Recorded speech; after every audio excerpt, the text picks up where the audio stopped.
चीज है कि दस्ते शफा हीलिंग टच। मैंने तो पार्लियामेंट में स्पीच में भी कहा है और मैं अब भी कहता हूं कि जितने सियासी कैदी हैं बशमूल इमरान खान उनको रिहा किया जाए।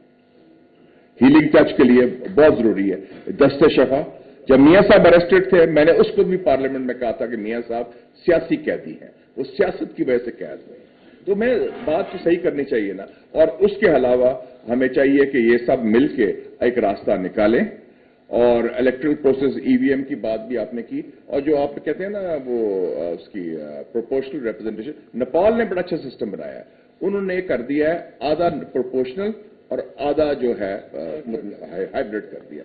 अब शुरू तुर्की में 16 जुलाई 2016 को मिलिट्री कू की कोशिश की गई, बमबारी भी हुई, पार्लियामेंट में 250 लोग शहीद भी हुए, लेकिन उसी रात पूरी तुर्किश कौम, पूरी सियासी जमातें बाहर निकल आई। उन्होंने कहा अर्दोगान से हमारी मुखालफत अपनी जगह, लेकिन हम जमहूरियत की खातिर, तुर्की की खातिर, हम आइन की बालादस्ती की खातिर हम बाहर निकलते। टैंकों के सामने लोग आ गए, सिर्फ आक पार्टी के लोग नहीं, सारी सियासी जमात राइट हो गई। तो ये एक बेसिक लेसन है कि जब तक पाकिस्तान में भी ये रूल्स ऑफ द गेम नहीं बनेंगे सियासी जमातों में, वरना ये बारियां लेते रहेंगे। अगर से ये समझते हैं कि इस्लामाबाद का रास्ता बस जरिया रावलपिंडी है, तो फिर वो अपनी जगह होगा। जो आप कहते हैं ना फॉर्म 45 जो अवाम ने, और फॉर्म 47, वो फिर रहेगा फासला। इस वक्त पाकिस्तान में मैं समझता हूं कि बड़े अच्छे मौके हैं, रीजनल सिचुएशन हमारे हक में है। अफगानिस्तान की जंग खत्म हो चुकी है, अमेरिका का जवाल आ गया है, मगरिब का जवाल है, एशियन सेंचुरी उभर रही है, चीन और रूस का ब्लॉक बन रहा है, पाकिस्तान की तरफ नजरें भी हैं पूरी वस्ती एशिया के ममालिक की। देखिए जी, आप बात करते हैं जमहूरियत की, तो पहली बात है कि जमहूरियत, पाकिस्तान खुद एक जमहूरियत की पैदावार है।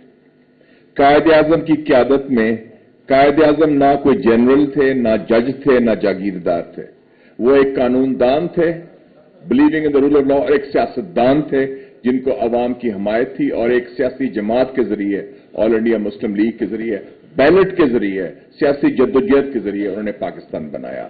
और मैं समझता हूं कि जो कायद आज़म ने कहा था अंग्रेजी में, democracy is in our blood, democracy is in our marrows, कि हमारे खमीर में है, हमारे खून में है जमहूरियत। मैं नाउमीद नहीं हूं इस इलेक्शन के बाद, तो मैं समझता हूं कि ये बड़ा यूनिक इलेक्शन हुआ है। लोगों ने इजहार किया है, एतमाद किया है जमहूरी अमल पर, और लोग दूर दराज से वोट देने आए, खासतौर पर खवातीन और नौजवान। और सबसे बड़ी बात है, जो पार्टी सबसे अक्सरियत में निकली है, पाकिस्तान तहरीक इंसाफ, उनके लोगों ने टेक्नोलॉजी के जरिए, हिम्मत और हौसले के जरिए, जद्दोजहद के जरिए सिस्टम को हराया। ये बहुत बड़ी बात है। आपके लिए जो रुकावटात थे, सारा कुछ था, ठीक है, वो फॉर्म 45, 47 अपनी जगह, लेकिन still you are the largest single party. ये बहुत बड़ी बात है, और मैं समझता हूं आप मुबारकबाद के मुस्तहिक हैं, जितने भी आपके लोग हैं। और फिर तीसरी बात, इतने बात करदा जो लीडर्स पैदा हुए हैं, आपने देखा हाफिज नईम रहमान साहब, डॉक्टर निसार चीमा साहब, पीर पगाड़ा साहब, मुस्तफा नवाज खोखर साहब बैठे हैं, जिन्होंने खुल के पहली दफा कहा कि ये इलेक्शन गलत हुआ है, हमें जो सीटें दी गई हैं हम नहीं लेते, वी रिजेक्ट दैट। ये कभी नहीं हुआ। सो दैट आई थिंक इससे पता चलता है कि the glass is half full, और लोगों में, पाकिस्तान की अवाम में जमहूरियत के साथ जो एक ताल्लुक है और एक कुर्बत है और एक उनका यकीन है, वो अपनी जगह, लेकिन हमारी जो पॉलिटिकल क्लास है उसकी सोच में जमहूरियत नहीं है, वो एक फर्क है, गैप है। और शौकत अली सिद्दीकी साहब ने ठीक कहा, ये एक प्रोसेस है, मैं आगे बढ़ने के लिए चाहिए। सेव द डेमोक्रेसी के लिए दो मॉडल्स आपके सामने हैं।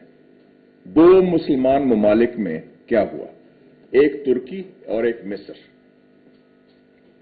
मिस्र में 2013 को मिलिट्री कू होता है, इख्वानुल मुस्लिमीन जमहूरी इलेक्टेड गवर्नमेंट के खिलाफ, डॉक्टर मोहम्मद मुर्सी के खिलाफ, और जो बाकी सियासी जमातें हैं वो मिलिट्री के साथ देती हैं और वो वेलकम करती हैं, मिठाइयां बांटती हैं, जो पाकिस्तान की रवायत भी है।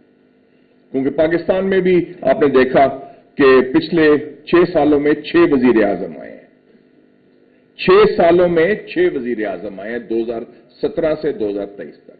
मियां नवाज शरीफ, शाहिद खाकान अब्बासी, नासरुल मुल्क, इमरान खान, शहबाज शरीफ, अनवारुल्लाह काकड़। और इसी दौरान 2 सॉफ्ट कूज हुए हैं। एक सॉफ्ट कू मियां साहब के खिलाफ हुआ 2017 में, वो अदलिया के जरिए हुआ। दूसरा सॉफ्ट कू इमरान खान की गवर्नमेंट के खिलाफ हुआ, वो पार्लियामेंट के जरिए हुआ। और सोर्स एक ही था। तो और जब उनके खिलाफ हुआ तो उनके मुखालिफों ने वेलकम किया, और जब इमरान खान का हुआ तो वो दूसरे लोगों ने वेलकम किया। तो यह हिसाब बराबर हो गया। तो एक तो वो मॉडल है। दूसरा मॉडल है तुर्की का। तुर्की में 16 जुलाई 2016 को मिलिट्री कू की कोशिश की गई, बमबारी भी हुई, पार्लियामेंट के 250 लोग शहीद भी हुए। लेकिन उसी रात पूरी तुर्किश कौम, पूरी सियासी जमातें बाहर निकल आई। उन्होंने कहा, अर्दोगान से हमारी मुखालफत अपनी जगह, लेकिन हम जमहूरियत की खातिर,